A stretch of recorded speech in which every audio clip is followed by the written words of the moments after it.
Step 24 is analysing prior year funds.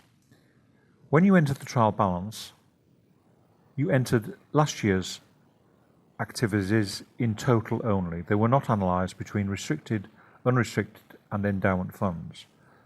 This is because for most disclosures, you are not required to show the comparative breakdowns in the accounts, and to include the analysis for the prior year funds within the trial balance would make the trial balance incredibly cumbersome and long-winded. However, for some disclosures and for funds to balance, you do need to have an analysis of the prior year funds.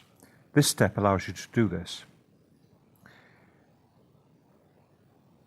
When you enter the trial balance, you will have entered figures that are now picked up by this step that require analysis.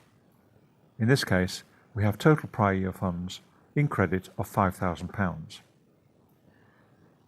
and that is still to be analysed. Looking back to last year's file, you will have to decide which of those funds were restricted and which were unrestricted. Let's say £2,000 were unrestricted and £3,000 were restricted. The amount still to be analysed figure now has reduced to nil.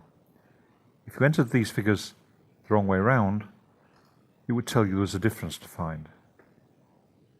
So it is simply a question of looking back at last year's accounts and including the analysis in these figures here.